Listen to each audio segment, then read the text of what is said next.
ستمبر کے پہلے ہفتے میں جب سیلاب آیا اس علاقے میں تو ایک بہت بڑی تباہی ہوئی۔ ہم نے بھی خبروں میں سنا کہ ایسا شاید کوئی 80 سال پہلے ایسا ہوا تھا کہ ستلج کا پانی اس طرف آیا۔ تو یہ کچھ لوگوں کے لیے تو خبر تھی اور کچھ لوگوں کے لیے یہ پیغام تھا۔ تو الخدمت فاؤنڈیشن کے رضاکاروں کے لیے، الخدمت فاؤنڈیشن کی ٹیم کے لیے یہ ایک پیغام تھا کہ اب ہمیں گھر سے نکلنا ہوگا، اب ہمیں سامان بھی لینا ہوگا، اب ہمیں کشتیاں بھی اکٹھی کرنی ہوں گی، اب میڈیکل کا انتظام بھی کرنا ہوگا، اب ہمیں کیمپ بھی بسانے ہوں گے۔ اس سے پہلے ہم یہ کام جو ہے وہ بڑی دیر پہلے KPK میں کر چکے تھے اور سیالکوٹ میں کر چکے تھے، لاہور میں کر چکے تھے۔ تو یہاں سپٹمبر کی 7-8 تاریخ سے ان عدیل صاحب کی قیادت کے اندر جہاں پہ کام شروع ہوا، پہلے ایک اور جگہ پہ یہ بستی بسائی گئی، پھر ایک رات وہاں پانی آیا تو یہاں پر 300 کے قریب جو ہے وہ ٹینٹ لگائے گئے اور اس میں کم از کم بھی کتنے ہزار جی 28,000 جو ہیں 2800 جو لوگ ہیں وہ یہاں پر قیام بھی رہے۔ ان کے لیے 3 وقت کا بہترین کھانا یہیں پر پکایا گیا بہت اچھے طریقے سے۔ ان کے لیے میڈیکل کا بندوبست کی گیا، ان کے لیے جانوروں کے لیے یہاں پر ایک چھوٹا سا باڑہ بنایا گیا، ان کے بچوں کے لیے اسکول بنایا گیا اور اسی طرح سے اور بہت سارے اقدامات بھی کی گئے۔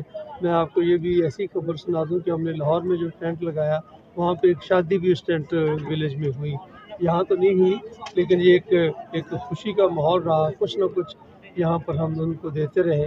تو آج اس کی کلوزنگ سرمنی تھی، پانی اتر چکا تھا بہت سے علاقوں میں، لوگ اپنے گھروں کو جا رہے تھے۔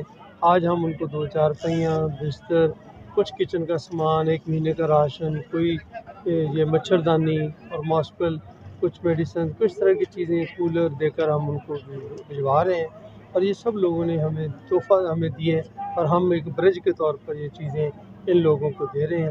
یہ یقینی طور پر ان کا جو نقصان ہوا ہے اس کے بدلے میں تو جو کچھ بھی نہیں، لیکن کم از کم کو 2-4-6 دن، ہفتہ 10 دن گزر جائیں گے، پھر یہ باہمت لوگ ہیں کوئی دوبارہ محنت مزدوری کریں گے، جو بچ گیا اس کو دوبارہ سے سنبھالیں گے۔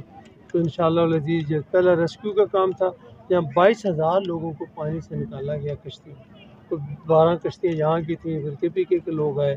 اب وہ بھی ایک یعنی ایک طرح سے ہمدردی کے نقطہ نظر سے آئے، جیسے ہم وہاں جاتے ہیں اس طرح سے وہ یہاں پر آئے۔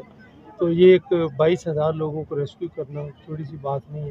اس کے بعد ہماری ٹیم گئی ہے سنان صاحب کی قیادت میں، تو ایسے لوگ تھے جو 10 دن سے پھنسے ہوئے تھے، ان کو بھی وہاں سے نکالا۔ ایک کشتی تھی جو رک گئی تھی، کہیں اس کا خراب ہو گئی تھی، اس کو بھی نکالا۔ تو الحمدللہ یہ بہت بڑا کام تھا جو کیا۔ آج اس کی کلوزنگ سرمنی تھی، اس کے لیے ہم لاہور سے بھی آئے، سارے باقی دوست بھی ہمارے صدر ہیں ملتان سے، یہ صدر ہیں ہمارے یہاں پیروالا سے، جلال پور پیروالا سے۔ تو ہم اس موقع پر اللہ رب العزت کا شکر بھی ادا کرتے ہیں اور ان ڈونر کا بھی جنہوں نے اس کام کے لیے ہمارے ساتھ تعاون کیا، اور میڈیا کا خاص طور پر کہ میڈیا کی وجہ سے ہماری بات دور تک پہنچتی ہے، لوگ اس کو سنتے ہیں، پھر اس کے لیے مدد دیتے ہیں۔